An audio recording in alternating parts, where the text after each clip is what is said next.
ஆண்டாள் திருவடிகளே சரணம். ஸ்ரீமதே ராமானுஜாய நமக. ஸ்ரீமதே நிகமாந்த மகா தேசிகாய நமக. அனைவருக்கும் அடியேனுடைய பணிவான நமஸ்காரம். பாடவல்ல நாச்சியாரான ஆண்டாள் தான் பாடிய பாமாலையில் பரமனின் பல திருநாமங்களை பாடுறார். இதுவரை 24 திருநாமங்களை நம்ம அனுபவிச்சிருக்கோம். 10 பெண்களையும் எழுப்பிண்டு எல்லாரும் இன்னைக்கு கண்ணனுடைய திருமாளிகைக்கு போய் அங்கே காவல் காக்கும் காவலாளிகள்கிட்ட அழகாக பேசி அனுமதி கேட்குறான். எங்கே போனாலும் வழிமுறைகளை ஃபாலோ பண்ணணுங்கிற மெசேஜை ஆண்டாள் இந்த பாசுரத்தில் கொடுக்குறான். நாமும் அவர்கள்கிட்ட அனுமதி பெற்று இன்றைக்கு பாசுரத்தை அனுசந்தானம் பண்ணுவோம். நாயகனாய் நின்ற நந்தகோபனுடைய கோயில் காப்பானே கொடிமோளும் தோரண வாயில் காப்பானே மணிகலகம் நாள் நிறவாய் ஆயர் சிறுமியரோ முக்கு அரை வரை மாயன் மணிவண்ணன் நென்னலே வாயேந்தான் பூயோமாய் வந்தோம் குயிலழ பாடுவான் வாயால் முன்னம் முன்னம் மாறாதே அம்மா நீரே நிலை கதவம் நீ கேளோரம்பாவாய். இந்த பாசுரத்தில் கோயில் காப்பவன் அனுமதி கொடுத்துட்டான். வாயில் காப்பானோட வார்த்தாலாபம் பண்ணுறா, உள்ளே போகணும் அப்படின்னு. அவன் கேட்குறான், எதுக்காக நீங்கள் உள்ளே போகணும் அப்படின்னா, மாயன் மணிவண்ணன் நென்னலே வாய் நேர்ந்தான் அப்படிங்கிறான். இந்த பாசுரத்தில் எம்பெருமான மணிவண்ணன்னு திருநாமம் இட்டு அழைக்கிறா நம்ம ஆண்டாள். அந்த வாசல் காப்பான் கிட்ட சொல்கிறான், உன்னோட பாசு மணிவண்ணன் நேற்றே எங்களை வரும்படி சொன்னான் அப்படிங்கிறான். என்ன காரணத்துக்காக உங்களை வரும்படி சொன்னான் அப்படின்னு கேட்டான் அவன். நாங்கள்லாம் நோயாளிகள், மருத்துவரை பார்க்கறதுக்காக வந்திருக்கோம் அப்படின்னு சொல்கிறா ஆண்டாள். நோயாளிகளா? என்ன நோய் உங்களுக்கெல்லாம் அப்படின்னு கேட்டான். சம்சாரம்ங்கிற நோய், அதை தீர்ப்பவர் மணிவண்ணன். அவரை சேவிச்சா எங்கள் நோய் தீர்ந்துடும் அப்படின்னு சொல்கிறான். அப்படியா? அவரை சேவிச்சா நோய் தீர்ந்து போயிடுமா அப்படின்னு அந்த வாசல் காப்பவன் கேட்குறான். ஆமாம், எங்கள் அப்பா பெரியாழ்வார் அப்படித்தான் சொல்லியிருக்கார் அப்படிங்கிறா ஆண்டாள். அவர் என்ன சொல்லியிருக்கார்? அவர் ஒரு பாசுரத்தில் சொல்லியிருக்கார், மருத்துவனாய் நின்ற மாமணி வண்ணா மறுபிறவி தவிர திருத்தி உன் கோயில் கடை புகப்பை திருமாலிருஞ்சோலை எந்தாய் அப்படின்னு அவர் பாடியிருக்கார். மணிவண்ணா, மாமணி வண்ணான்னு அழைச்சு மருத்துவனாய் நிற்கக்கூடியவன் நீன்னு பாடியிருக்கிறவர். மருத்துவனான மாமணி வண்ணனை பற்றினோம் அப்படின்னா மறுபிறவி கிடையாது அப்படின்னு அவர் பாடுறார். மணிவண்ணனை சேவிச்சா எங்களோட நோயெல்லாம் தீர்ந்து போயிடும், அதனால் எங்களை நீ உள்ள விடுப்பா, மாட்டேன்னு நெகட்டிவாக சொல்லாத அப்படின்னா. ஏன்னா அஸ்து தேவதை இந்த காற்றுல சுற்றின்னு இருக்கும். நம்ம ஏதாவது மாட்டோம், தப்பான வார்த்தைகளை சொன்னால் ததாஸ்து அப்படின்னு சொல்லிட்டு போயிடும். அதனால் வாயில் நல்ல சொல் தான் வரணும். Be positive, be optimistic, talk பாசிட்டிவ்ங்கிற மெசேஜை இந்த இடத்துல ஆண்டாள் நமக்கு சொல்கிறான். ஒரு ஆச்சாரியன் கதவை திறந்து விட்டுத்தான் நம்ம பெருமாள்கிட்டையே போகணுங்கிற மெசேஜையும் இந்த இடத்துல சொல்கிறான். அப்போது இங்கே யார் ஆச்சாரியன் அப்படின்னா, இந்த வாசல் காப்பான் தான் ஆச்சாரியன். அதனால் வாயால் முன்னம் முன்னம் மாற்றாதே அம்மா, நீ நேச நிலைக்கதவம் நீக்கு அப்படின்னு அவங்ககிட்ட சொல்கிறான். சரின்னு அவனும் உள்ளே விட்டுட்டான். உள்ளே நீங்கள் போங்கோ அப்படின்னு சொல்லிட்டான்.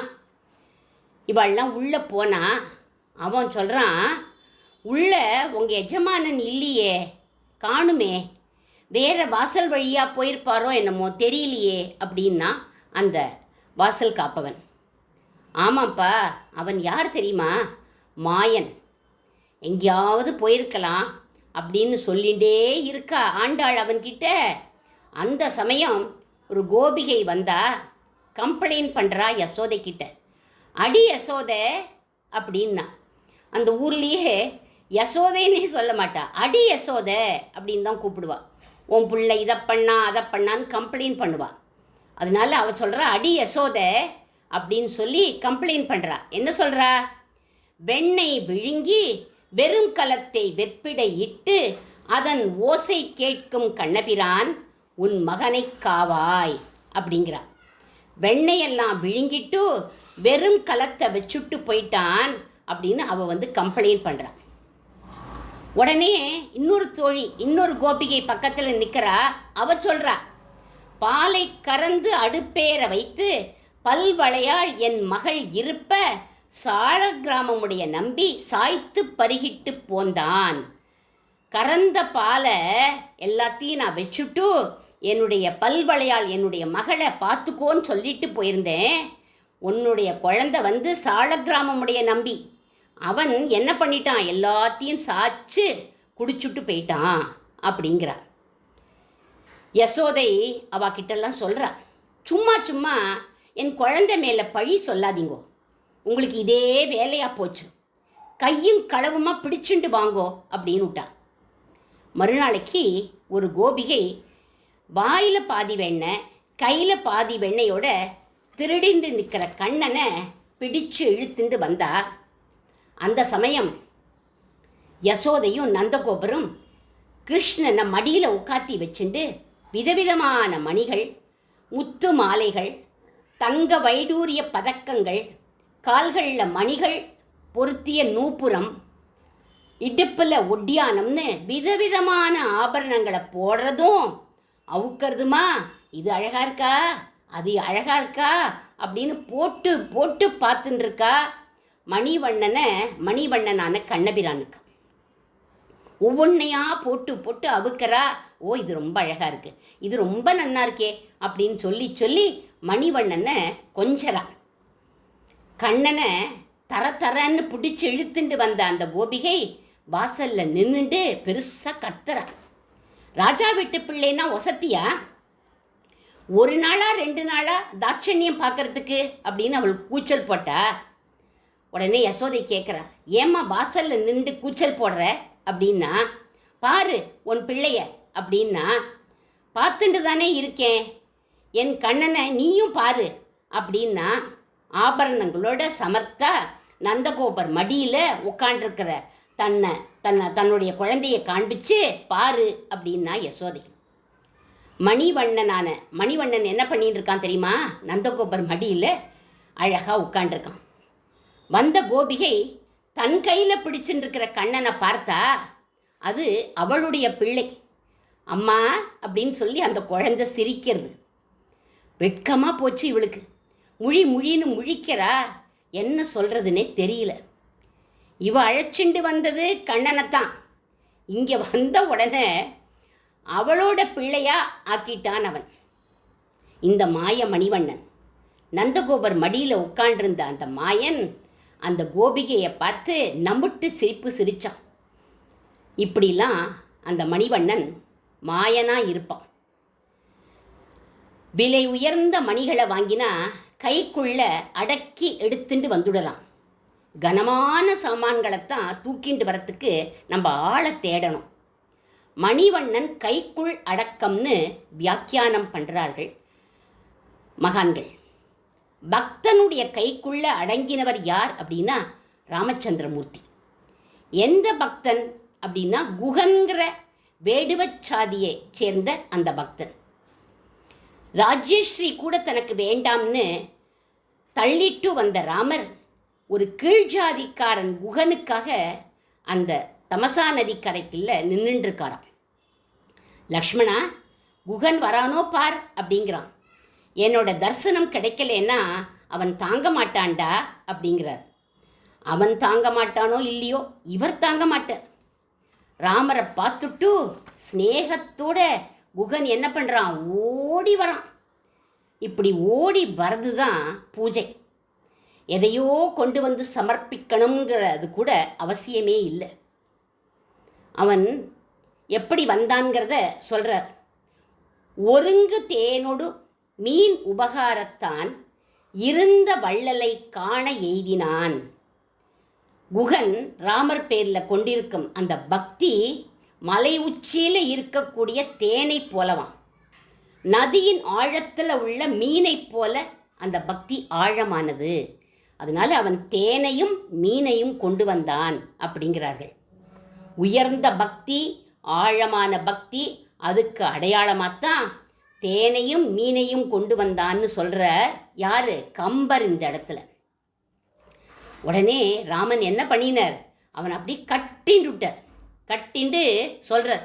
அதை திருமங்கை ஆழ்வார் ஒரு பாசுரத்தில் அனுபவிக்கிறார். மாழைமான் மடநோக்கி உன் தோழி அப்படிங்கிறார். அதாவது என்னுடைய தர்மபத்தினி சீதை அப்படின்னு சொல்லலை, அவள் உன் தோழி அப்படிங்கிறார். அதுக்கடுத்தது என்ன சொல்கிறார், உம்பி எம்பி என்று ஒழிந்திலை, என் தம்பி லக்ஷ்மணன் உன்னுடைய தம்பி அப்படின்னு சொல்லலை, உம்பி எம்பி அப்படிங்கிறார். உன்னுடைய தம்பியான லக்ஷ்மணன் என்னுடைய தம்பி அப்படிங்கிறார். கடைசியாக சொல்கிறார், தோழன் நீ எனக்கு, நீ என்னுடைய தோழன் அப்படின்னு சொல்லி அவனோட தோளில் ஒரு குத்து விட்டார். குகன் எல்லாத்தையும் கேட்டுட்டு ராமரோட தோளில் கையை போட்டுடுவானா, பின்னாடியே நகர்ந்து கைகளை குமிச்சுண்டு சொல்கிறான், தோழன்னு நிற்க இந்த நாய்க்கு இடம் உண்டா பிரபோ, நாய் குகன் என்று ஏசாரோ அப்படிங்கிறான். குகன் கங்கையோடைய அக்கறையில் கொண்டு போய் குகன் விட்டான் ராம லக்ஷ்மண சீதா பிராட்டிய. அப்போது பிரபு சொல்கிறார், லக்ஷ்மணா குகனுக்கு கூலி கொடுப்பா அப்படின்னார். அப்போது குகன் சொல்கிறான், ஒரே தொழில் செய்கிறவாக்கிட்ட நான் கூலியெல்லாம் வாங்க மாட்டேன் அப்படின்னான். இதுக்கு என்ன அர்த்தம், கங்கை நதியை கடக்க நான் இக்கரையிலேருந்து அக்கறைக்கு படகு விடுறேன், ஆனால் பிரபு ராமர் சம்சார கடலை கடக்க படகு விடுறார் அப்படின்னா. இப்படி குகனோட கைக்குள்ள அடங்கிய மணிவண்ணன் ராமச்சந்திரமூர்த்தி அப்படின்னு தெரிகிறது. இப்போ மணிவண்ணனான கண்ணனையும் ராமனையும் நாம் அனுபவித்தோம்.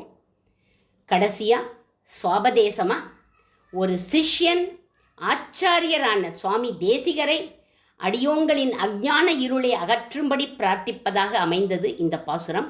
அதை பார்க்கலாம். மாயன் மணிவண்ணன். மாயன்னா ஆச்சரியமான காரியங்களை செய்பவன் அப்படின்னு அர்த்தம்.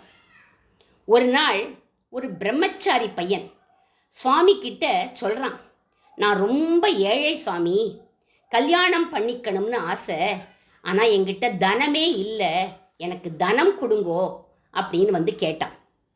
இவரோ உஞ்சிவிருத்தி பிராமணர். தனத்துக்கு இவர் எங்கே போவார்?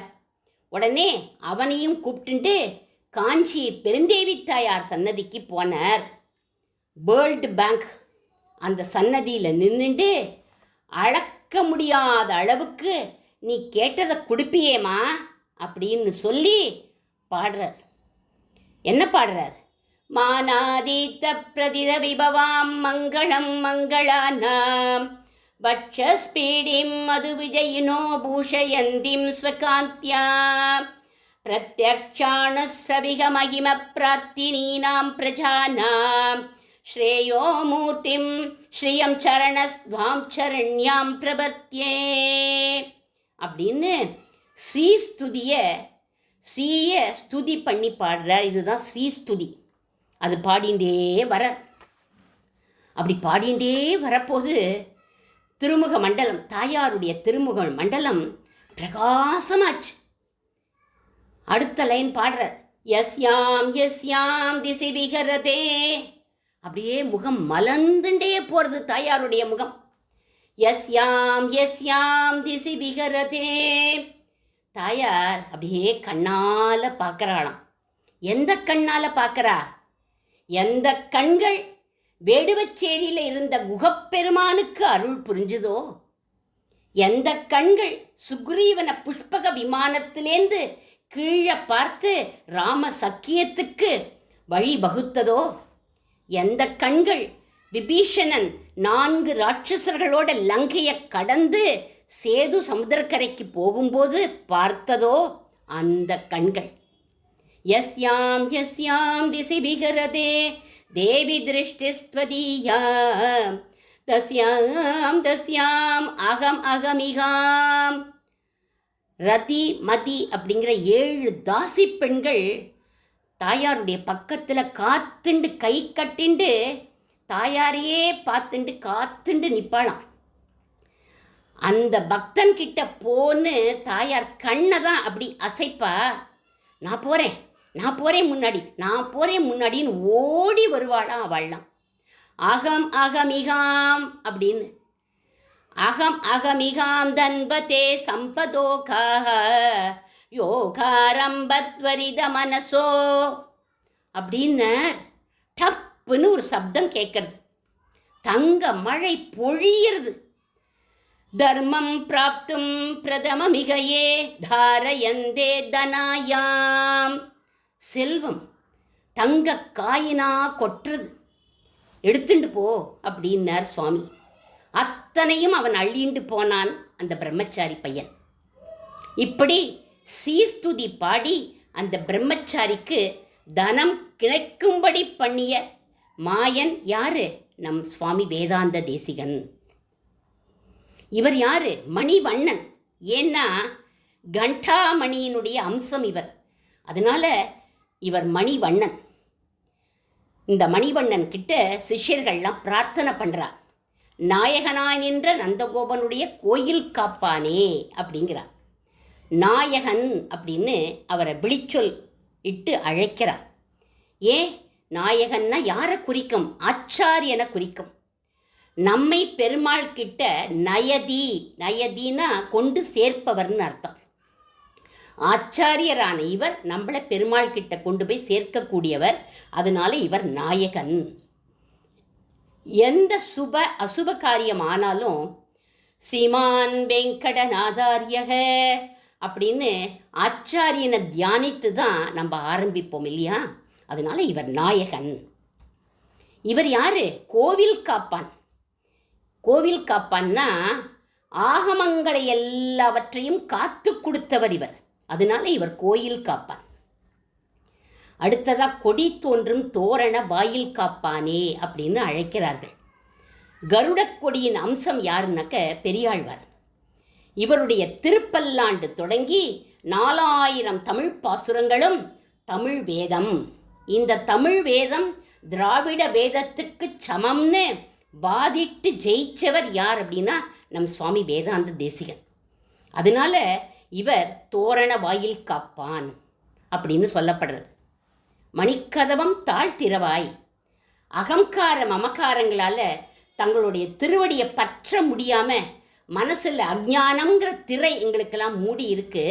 அதை விலக்கி ஞானம் ஏற்படும்படி தாங்கள் அனுகிரகம் பண்ணணும் அப்படின்னு சிஷ்யர்கள்லாம் அவர்கிட்ட பிரார்த்திக்கிறார். ஆயர் சிறுமியர் ஓர்முக்கு அரைவரை மாயன் மணிவண்ணன் நென்னலே வாய் நேர்ந்தான்.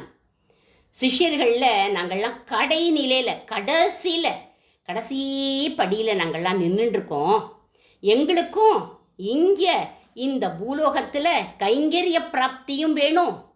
தேக முடிவில் நாங்கள் மோட்சங்கிற கைங்கரியத்தையும் தருவதாக தேவரீர் உங்களுக்கு அப்புறம் அந்த மகாதேசிகர்கள்கிட்ட சாதித்துள்ளீர். அதுவும் எங்களுக்கு நீங்கள் அருளணும் அப்படின்னு பிரார்த்திக்கிறார்கள். நாங்கள் எப்படி வந்திருக்கோம் தெரியுமா? தூயோமாய் வந்தோம். தேவதாந்திர சம்பந்தத்தை விட்டுட்டு நாங்கள்லாம் தூய்மையாக உங்கள் முன்னாடி வந்து நின்றுட்டுருக்கோம். பிற தேவதைகள் கிட்ட நாங்கள் போகலை அப்படிங்கிறார்கள். துயிலிழப்பாடுவான்.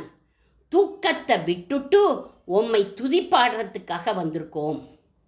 வாயால் முன்னம் மாற்றாதே அம்மா.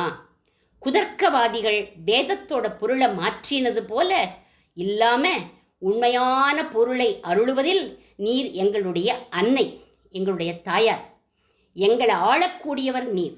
அதனால தேவரீர் நேச நிலைக்கதவத்தை நீக்கணும். தியானிக்கிற போது எங்களுக்கெல்லாம் நிறைய தடைகள் ஏற்படும். அந்த தடைகளையெல்லாம் நீங்கள் நீக்கி ஞானம் ஏற்படும்படி தாங்கள் அனுகிரகிக்கணும்னு ஒரு சிஷ்யன் ஆச்சாரியனை பிரார்த்திப்பதாக இந்த பாசுரம் அமைஞ்சிருக்குன்னு சொல்லி சுவாமி வேதாந்த தேசிகன் திருவடிகளுக்கு மங்களம் பாடி அமைகிறேன். சுவாமி வேதாந்த தேசிகன் திருவடிகளே சரணம். ஆண்டாள் திருவடிகளே சரணம்.